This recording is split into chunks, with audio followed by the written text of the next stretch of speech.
أعوذ بالله من الشيطان الرجيم بسم الله الرحمن الرحيم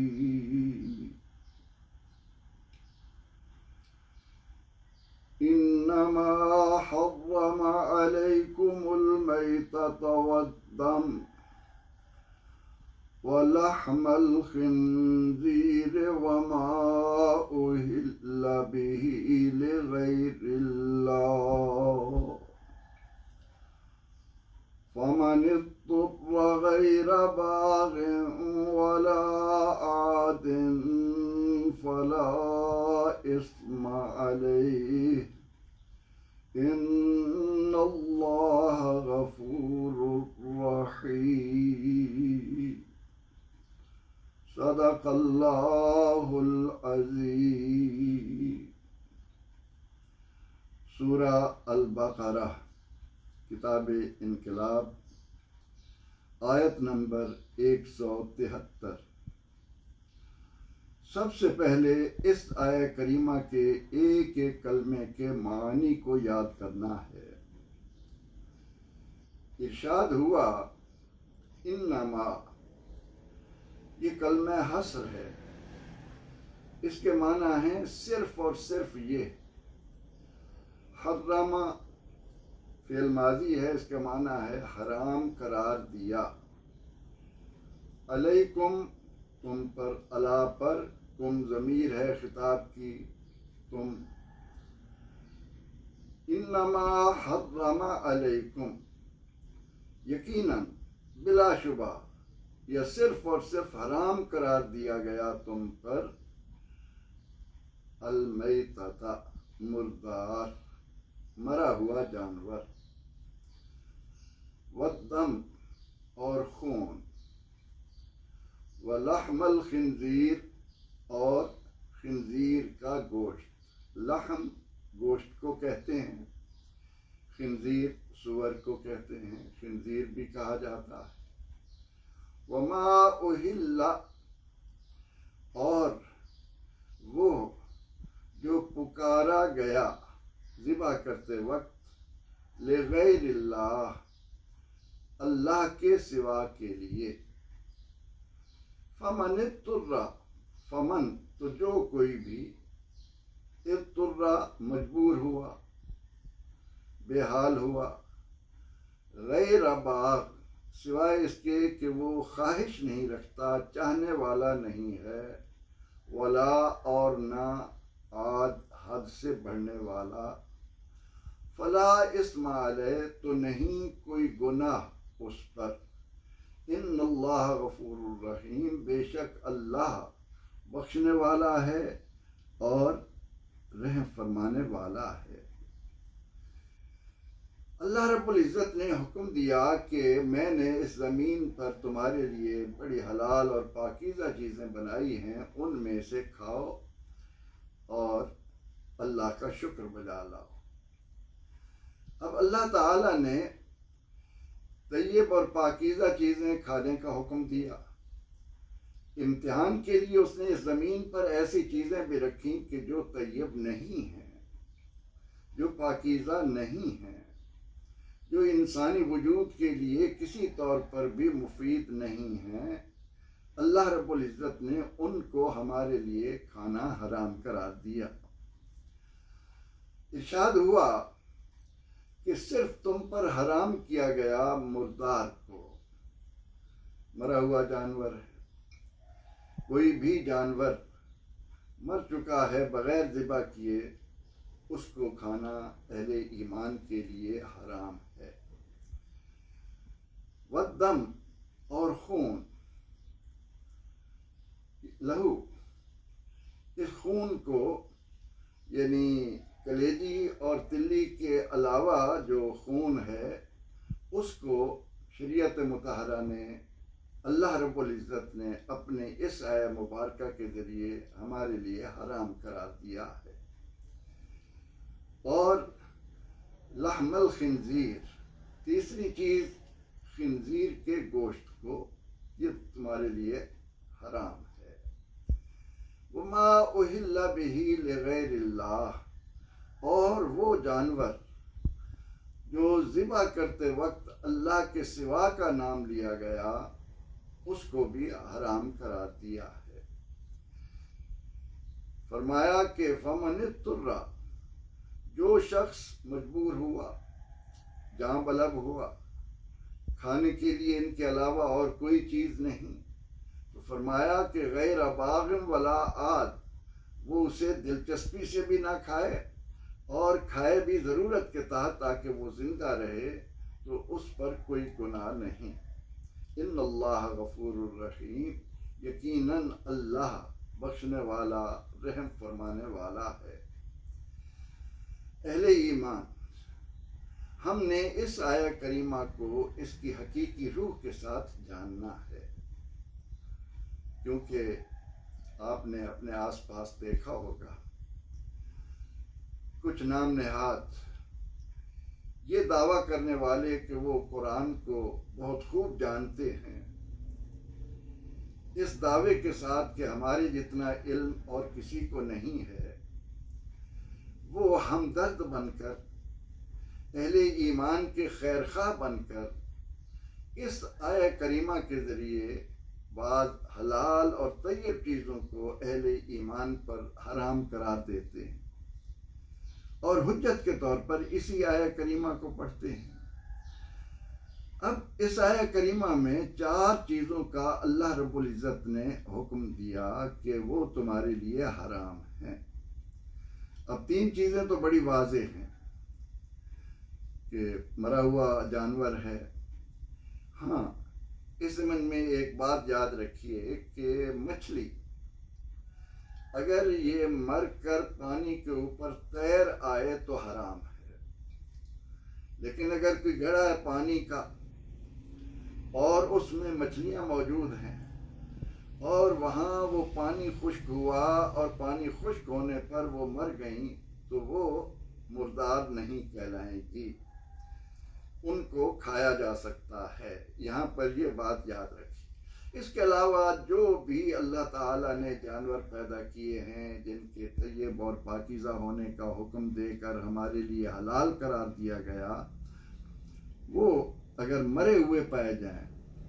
اپنے طور پر ذبح کیے بغیر مر گئے ہیں، تو ان کا کھانا ہمارے لیے حلال نہیں ہے۔ بڑا واضح ہے، کوئی بھی جانور مر گیا اس کو نہیں کھائیں گے۔ طبی طور پر، سائنسی طور پر اس میں کیا کیا نقصانات ہیں ان کی تفصیل الگ ہے، لیکن میں ایک ہی بات لے کر چل رہا ہوں کہ ہم بندے ہیں، اللہ ہمارا خالق ہے، اس کے ہر حکم میں ہمارے لیے اتنی حکمتیں، اس قدر فوائد ہیں کہ ہم ان کی انتہا کو نہیں پہنچ سکتے۔ سائنس اور طب کو لیں، وہ یہ کہتی ہے کہ ایک جانور اپنے طور پر مر گیا اور اس کے خون کی گردش نہیں ہوئی، خون جو انسانی صحت کے لیے مضر تھا وہ باہر نہیں نکلا، وہ نہیں بہا۔ اس گوشت کو اگر استعمال کیا جائے گا تو اس سے کئی بیماریاں وجود میں پیدا ہوں گی، مگر میں ایک طالب علم کے طور پر اس بات کو مد نظر رکھتا ہوں کہ ہم اللہ کے حکم کے آگے اپنا سر جھکانے والے ہیں، اور ہماری یہ کیفیت ہونی چاہیے کہ مصور دیکھنا میری تصویر یوں بنائی ہو، ادھر حکم خدا ہو، ادھر گردن جھکائی ہو۔ اللہ کے حکم کے آگے گردن جھکا دینا یہ ہے کمال بندگی، یہ ہے ایمان کی حقیقت، یہ ہے ہماری ایمان کی روح کہ اللہ نے جو چیزیں ہمارے لیے حلال کی، ہمیں ضرورت ہی نہیں پوچھیں کیوں حلال ہیں۔ اللہ نے جو چیز ہمارے لیے حرام کی، اس کے متعلق یہ سوال ہی ہمارے ذہن میں کیوں آئے؟ اس کا معنی تو یہ ہے کہ معاذ اللہ، اللہ سے بڑھ کر کوئی اور دانا ہے؟ نہ، قطعاً نہیں۔ پروردگار عالمین کا ہر حکم، وہ کتنے خوبصورت جملے ہیں قرآن کریم میں جو بار بار آتے ہیں، انہو حکیم علیم، اللہ دانا ہے، علیم ہے۔ اس سے بڑھ کر کوئی دانا نہیں۔ دنیا کے جتنے دانا ہیں، جتنے اطباء ہیں، جتنے فلاسفر ہیں، اسی نے تو بنائے۔ جس کا پیدا کیا ہوا انسان اتنا دانا ہے تو وہ بنانے والا جس کی حکمت بالغہ کا کتنا خوبصورت منظر کائنات کا ایک ایک ذرہ دیکھنے والے کو عطا کر رہا ہے۔ اس حقیقت کو جب جان لیں، میرے اور آپ کے دل و دماغ میں یہ حقیقت راسخ ہو جائے کہ جس نے ہمیں بنایا ہے اس جیسا دانا کوئی نہیں، اس جیسی حکمت کسی کے پاس نہیں، پھر اس دنیا میں بھی لذتیں ہی لذتیں، قبر میں بھی لذتیں ہی لذتیں، آخرت میں ہی راحتیں اور راحتیں۔ نظریہ صرف یہ کہ اس کی عظمت کو، اس کی کبریائی کو، اس کی دانائی کو، اس کی حکمتوں کو، اس کی انسان کے ساتھ رحمتوں کو سامنے رکھ کر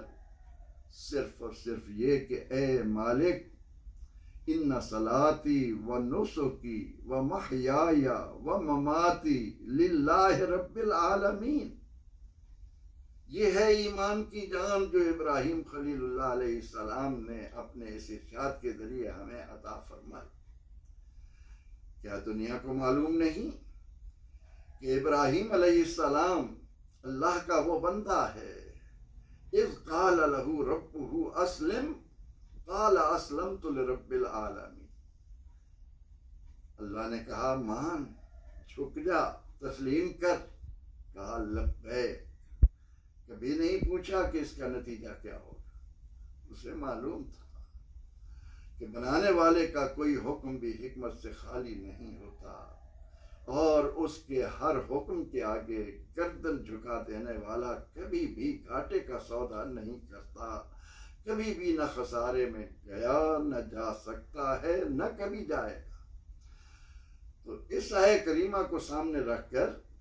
کہ پروردگار عالمین نے کہا کہ میں نے تمہارے لیے یہ 4 چیزیں حرام قرار دی ہیں، ان 4 چیزوں میں سے پہلی چیز ہے مردار، اس کو مت کھاؤ، والدم، خون مت کھاؤ، لحم الخنزیر، خنزیر کا گوشت، یہ تمہارے لیے حرام ہے۔ اب جو چوتھی چیز یہاں بیان ہوئی وہ اس وقت کے لوگ تو جانتے تھے جب یہ آیات نازل ہو رہی تھی، کیونکہ انہیں معلوم تھا کہ وہ جاہلیت کی بنا پر اس حقیقت کو تو جانتے تھے کہ اللہ کا قرب پانے کے لیے قربانی دی جاتی ہے، کیونکہ میں نے جب کلمہ پڑھا تو اللہ کے ساتھ یہ عہد کر لیا کہ میری جان اور میرا مال جنت کے بدلے بک چکا۔ اب شروع سے حابیل اور قابیل سے قربانی دینے کا ایک طریق تو آ رہا تھا، اور قربانیاں واقعی اللہ کے تقرب کا ایک ذریعہ بھی ہیں، لیکن جہالت کی بنا پر، کم علمی کی بنا پر، الہامی تعلیمات سے دوری کی بنا پر لوگوں نے یہ کیا کہ بت بنا لیے اور ان بتوں کے نام پر جانور چھوڑنا شروع کر دیا،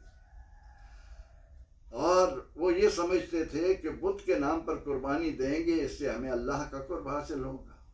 اب وہ جو جانور چھوڑا کرتے ان کو جب ذبح کرنے لگتے تو ذبح کرتے ہوئے بسم اللہ اللہ اکبر نہیں کہتے تھے، وہ کہتے تھے بسم اللہ حبل، بسم اللہ، بسم العزا، وہ بتوں کا نام لیتے تھے۔ اب اللہ کی پیدا کی ہوئی پاکیزہ چیز، اس کا پیدا کردہ پاکیزہ جانور، جب ہم نے ذبح کرتے وقت، اس کا خون بہاتے وقت اللہ کے سوا کسی اور کا نام لیا، وہ ہمارے لیے حرام ہو گیا، اس کو مسلم نہیں کھا سکتا، وہ قطعی طور پر مسلمان کے لیے حرام ہے۔ اب یہ تو ہے اس کی حقیقت، کیونکہ ارشاد ہے وما اہل، اب عربی زبان ہے، ایک معنی اس کے واضح ہیں، اہلا کے معنی ہی یہ ہیں کہ ذبح کرتے وقت پکارا جانا۔ اب ایک آدمی، اس نے ایک جانور بت کے نام پر چھوڑ دیا، وہ ساری زندگی زمین پر چل رہا ہے، موٹا تازہ ہو رہا ہے، اور جب ذبح کرنے کا وقت آتا ہے تو ایک کلمہ پڑھنے والا بسم اللہ اللہ اکبر کہہ کر ذبح کرتا ہے، تو کیا اس جانور کا گوشت نہیں کھایا جائے گا؟ اس جانور کو حرام سمجھ لیا جائے گا کہ اس پر غیر اللہ کا نام لیا گیا تھا؟ نہیں، اہلا کے معنی ہی یہ ہیں کہ ذبح کرتے وقت غیر اللہ کا نام لیا جائے۔ یہ حقیقت جب تک نہ سمجھائی جائے اس وقت تک اسی طرح کا کلچر چلتا رہے گا جو آج کل کچھ لوگوں نے اپنی دکانداریاں چمکانے کی خاطر اختیار کر رکھا ہے۔ اللہ کے حرام کردہ جانور کو کسی کو حلال کرنے کا اختیار نہیں، اور اللہ کے حلال کردہ جانور کو کسی کو حق نہیں پہنچتا کہ اپنے طور پر اس کو حرام قرار دے۔ اب قرآن کے نزول کے وقت تو یہ بات واضح تھی، اہل عرب اس کو خوب جانتے تھے، لیکن اسلام جب عرب سے نکل کر عجم میں آیا اور یہاں پر ایک یہ بات رواج کو پہنچی کہ اللہ کا قرب پانے کے لیے اس کے پیارے بندوں کے ساتھ پیار، اس کے پیارے بندوں سے دعائیں کروانا، اس کے مقربین کو اللہ کی بارگاہ میں وسیلہ بنانا۔ آپ کو معلوم ہے سورہ فاتحہ ہر نماز کی ہر رکعت میں اس کے آخر میں کیا کہتے ہیں؟ اہدنا الصراط المستقیم، اے اللہ ہمیں سیدھی راہ دکھا، اور اس کے ساتھ کہتے ہیں کہ ان لوگوں کی راہ جن پر اے اللہ تو نے انعام کیا ہے۔ اب وہ لوگ جن پر اللہ کا انعام ہوا ہے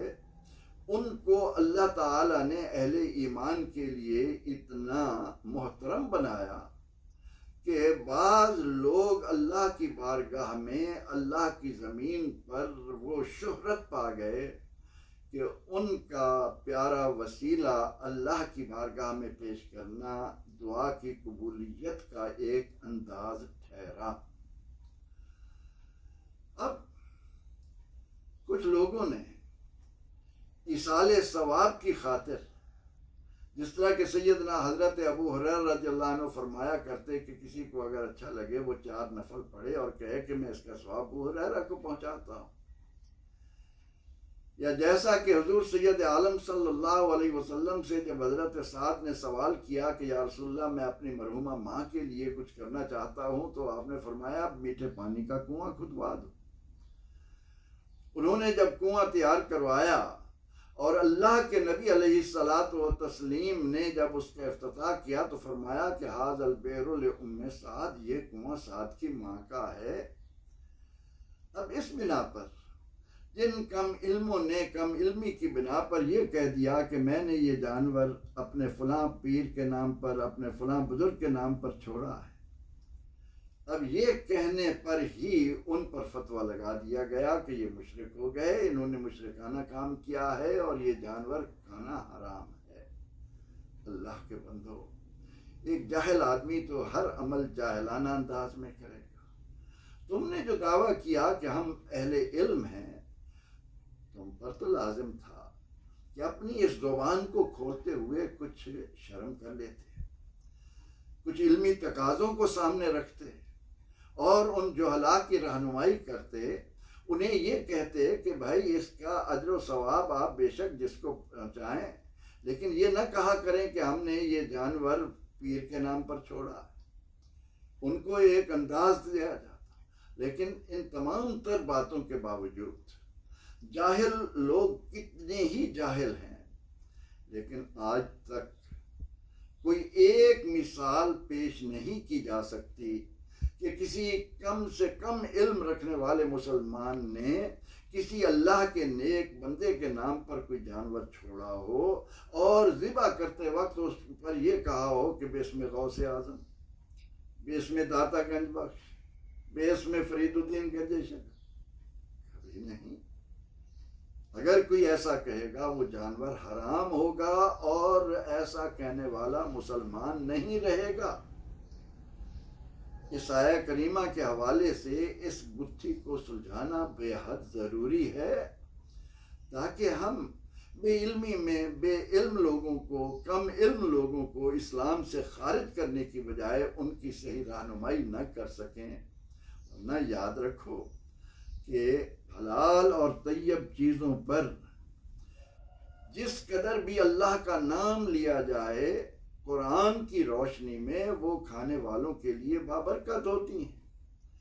پروردگار عالمین کا ارشاد ہے سورہ انعام میں،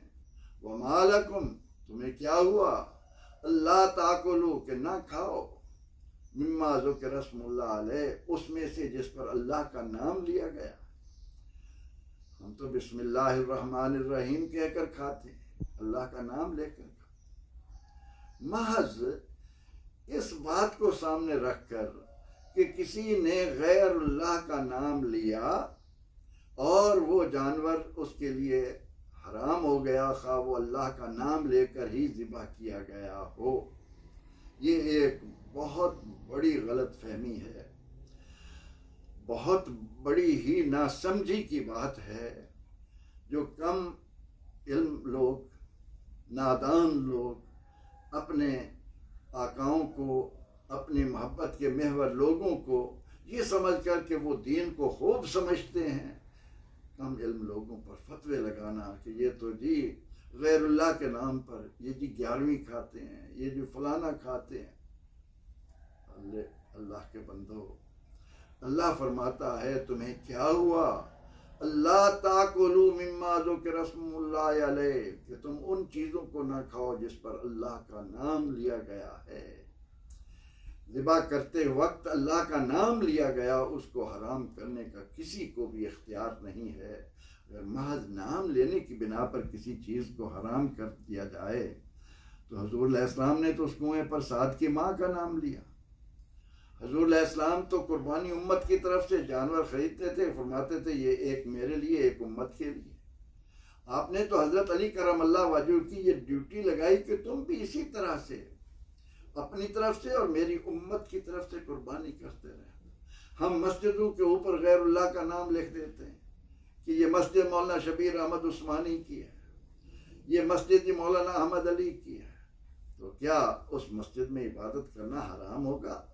محض اس بنا پر کہ اس کے اوپر نام لیا گیا ہے، محض نام لینے کی بنا پر نہیں۔ اس آیہ کریمہ کو نشانہ بنا کر اس کے حوالے سے مسلمانوں کو غیر مسلم قرار دینا کسی کو زیب نہیں دیتا۔